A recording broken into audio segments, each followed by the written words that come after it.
बिस्मिल्लाहिर्रहमानिर्रहीम। आज हम लोग फिर बैलेंस ऑफ पावर के बारे में देखेंगे। हम जो इंटरनेशनल रिलेशंस की जो बेसिक्स हैं उनको कवर करने की कोशिश कर रहे हैं। अगर आप CSS में इंटरनेशनल रिलेशंस पढ़ना चाहते हैं तो उसकी बेसिक्स होना आपको ज़रूरी है। अगर आप करंट अफेयर्स को समझना चाहते हैं तो उसकी बेसिक्स ज़रूरी है। अगर आपको ये लेक्चर अच्छा लगे तो आप हमारे चैनल को सब्सक्राइब भी कर सकते हैं और इस वीडियो को लाइक कर सकते हैं। इस वीडियो को क्या कर सकते हैं, आप लाइक कर सकते हैं और लाइक कीजिएगा। तो हम लोग क्या करते हैं, पढ़ते हैं बैलेंस ऑफ पावर की पढ़ते हैं। बैलेंस ऑफ पावर जो है, इसको अगर हम डिफाइन करना चाहें तो बैलेंस ऑफ पावर क्या है।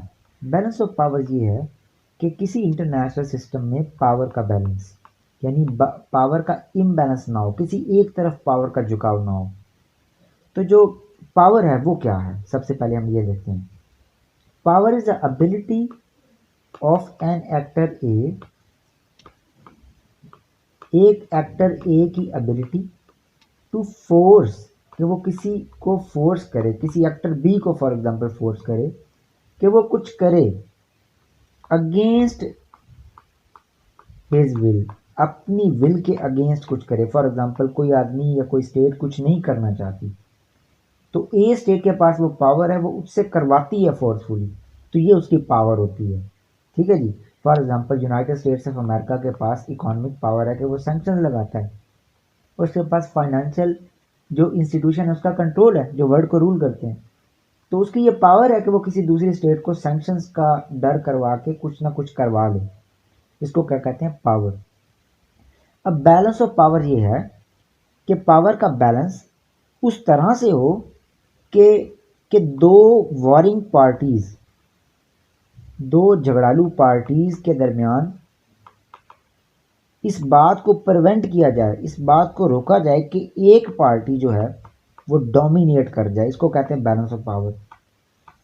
यानी अगर दो पार्टीज के दरमियान क्या है, दो पार्टीज के दरमियान बड़ा फायर्स कंपटीशन है दो पार्टीज के दरमियान, तो बैलेंस ऑफ पावर ये है कि एक पार्टी को डोमिनेट ना करने दिया जाए, यानी दोनों पार्टी जो है वो उनका बैलेंस रहे पावर का। इसको क्या कहते हैं हम, इसको बैलेंस ऑफ पावर कहते हैं इंटरनेशनल रिलेशंस के अंदर। ये जो बैलेंस ऑफ पावर है ये हैंस जे मॉर्गन्थु के मुताबिक, उनके मुताबिक जो इंटरनेशनल पॉलिटिक्स है उसका एक बहुत ही अहम रुकन है, यानी कि इंटरनेशनल पॉलिटिक्स का बहुत ही अहम लॉ है बैलेंस ऑफ पावर। और हर एक दौर में आप कहीं ना कहीं बैलेंस ऑफ पावर के कंसेप्ट को देखेंगे।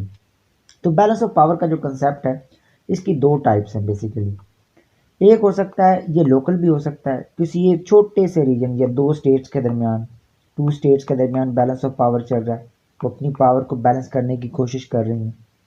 या ये रीजनल हो सकता है, फॉर एग्जांपल जो EU है वहाँ पे जो बैलेंस ऑफ पावर होगा तो हम उसको क्या कहते हैं, हम उसको ये कहते हैं कि वो फिर क्या है, रीजनल बैलेंस ऑफ पावर है यूरोपियन यूनियन में। ठीक है जी।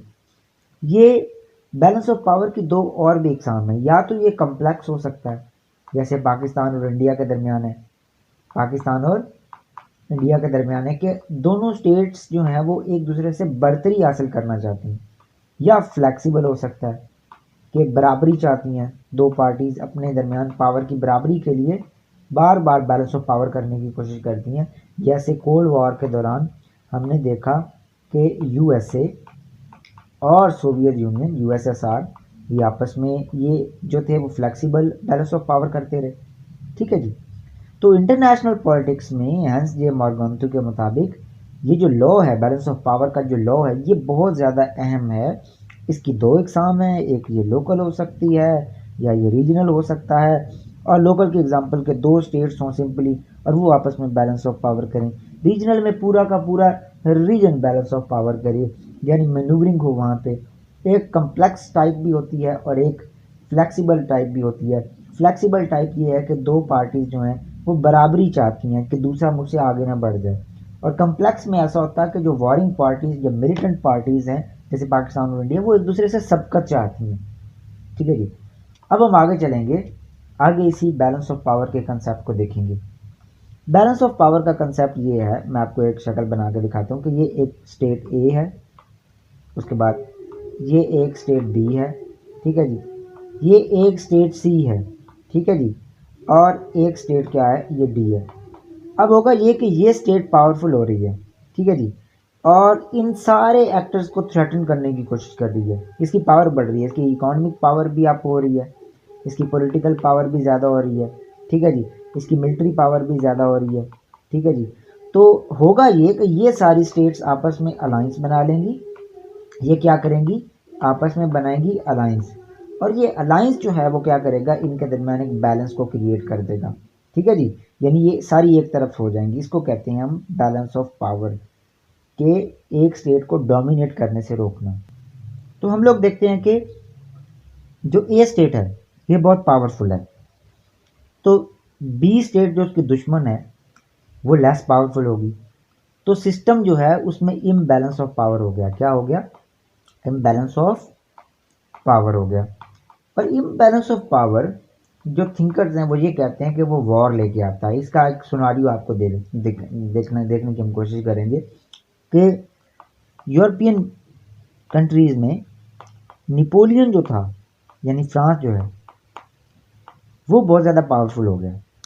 जब पावरफुल हुआ तो ब्रिटेन जो था वो उसके मुकाबले में लेस पावरफुल हो गया। उसका ज़्यादा से ज़्यादा वो क्या करने लगा, वो डोमिनेट करने लगा यूरोप में। तो सारी की सारी छोटी स्टेट्स क्या हुई, वो आके उन्होंने अलायंस बनाए नेपोलियन के खिलाफ जो यूरोप की थी, क्योंकि उनको खुद भी खतरा महसूस हो रहा था। तो ये बरतानिया के साथ सारी दूसरी छोटी स्टेट्स मिली और ये फ्रांस के साथ बैलेंस हो गया। तो बैलेंस ऑफ पावर कहते हैं कि वो क्या लाता है, वो पीस लाता है इंटरनेशनल सिस्टम में। और जो इम्बैलेंस ऑफ पावर है ये क्या लाता है, वॉर लाता है।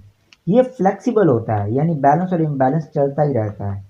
कभी ऐसा नहीं होता कि एक चीज़ जो है वो खड़ी हुई है और बैलेंस ही बैलेंस, ऐसा नहीं है। कभी किसी तरफ झुकेगा, किसी भी रीजनल एरिया के अंदर बैलेंस ऑफ पावर, फिर दूसरी तरफ झुक जाएगा। तो वो स्टेट्स को हर तरह से और बिना रुके ये सारे के सारे एक्शंस करती रहती हैं, वो सारे के सारे एक्ट्स करती रहती हैं जिनसे पावर जो है वो उनकी तरफ शिफ्ट हो। फिर दूसरी स्टेट लेगी, उसके मनूवर करेगी, उसी के आगे एक रिस्पॉन्स देगी, तो फिर वो बैलेंस को जो है वो करने की कोशिश करेगी। तो ये एक सिंपल सा जो है वो आपका कंसेप्ट है बैलेंस ऑफ पावर का। अब हम लोग एक और चीज़ देखते हैं कि जो बैलेंस ऑफ पावर है, बैलेंस ऑफ पावर उसको अचीव करने के क्या मेथड होते हैं। उसको अचीव करने के पहला मेथड तो ये है कि आप क्या बनाएं, अलायंस बना लेते हैं। For example United state cold war चल रही थी, यूएसए ने क्या किया, उन्होंने एक अलायंस बनाया जिसको हम कहते हैं नेटो, ठीक है, मई 1949 में। जब ये अलायंस बनाया तो बैलेंस ऑफ पावर अमेरिका की तरफ शिफ्ट हो गया, यानी इम्बैलेंस हो गया पावर का, पावर शिफ्ट हो गई अमेरिका की तरफ। तो फिर यूएसएसआर ने क्या किया, यूएसएसआर ने वार्सा पैक्ट किया, उसने भी एक अलायंस बनाया ईस्टर्न जो सैटेलाइट स्टेट्स थी उसकी, तो उससे 1955 में उससे फिर क्या हो गया, बैलेंस ऑफ पावर हो गया, यानी अलायंस के जरिए से दोबारा बैलेंस ऑफ पावर। तो एक तरीका जो होता है बैलेंस करने का वो क्या आता है, अलायंस होते हैं, ठीक है जी। अब जो दूसरा मेथड है वो क्या है, वो है कि बफर का बना लेना, बफर स्टेट को बनाना। बफर स्टेट क्या होती है, बफर स्टेट वो स्टेट होती है जो दो वॉरिंग सुपर पावर्स के दरमियान एक न्यूट्रल स्टेट होती है। फॉर एग्जांपल अफगानिस्तान जो था ये बड़े अरसे तक बरतानिया और रशिया के दरमियान क्या करता रहा, एज अ बफर काम करता रहा, ठीक है, अफगानिस्तान। फिर कोल्ड वॉर के दौरान यही अफगानिस्तान क्या हुआ, कोल्ड वॉर के दौरान यूएसएसआर और यूएसए के दरमियान क्या करता रहा, एक बफर का काम करता रहा, न्यूट्रल, कि यहाँ पीछे मेरी टेरिटरी है, आगे तुम्हारी टेरिटरी, ठीक है, टेरिटरी।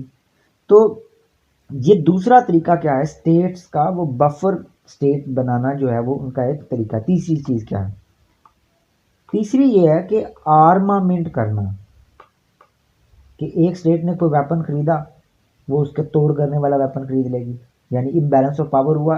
तो दोबारा बैलेंस कैसे हो गया कि उसने भी अपने जो है वो डिफेंस सेक्टर को ज़्यादा पैसे एलोकेट किए, अपनी टेक्नोलॉजी को मॉडर्नाइज करे। और फिर डिस आर्मामेंट भी होता है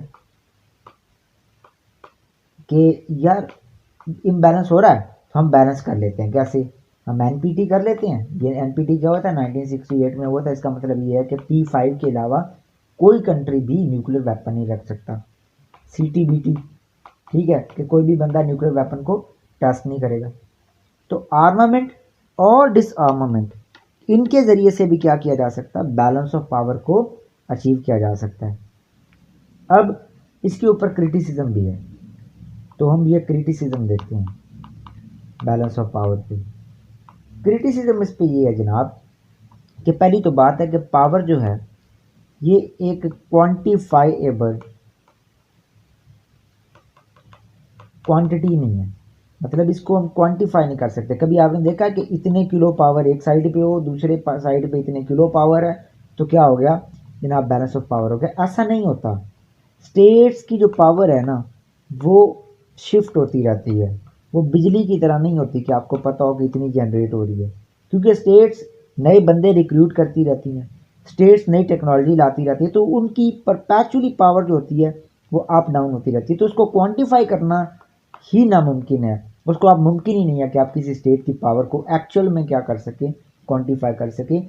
आप अंदाजे ज़रूर लगाते हैं। फिर उसके बाद पीस और वॉर इतनी सिंपल नहीं है कि आप कहें कि जनाब बैलेंस ऑफ पावर है तो पीस होगा, इम्बैलेंस पावर है तो वॉर है। ऐसा नहीं है।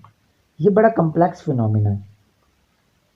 बहुत सारी चीज़ें, इकोनॉमिक, कल्चरल,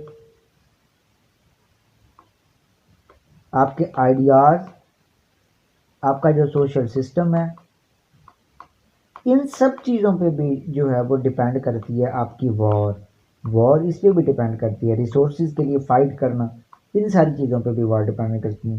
खाली ये कह देना कि बैलेंस ऑफ पावर्स आपकी सारी चीज़ को एक्सप्लेन कर रहा है, तो ये थ्योरी मुकम्मल नहीं है।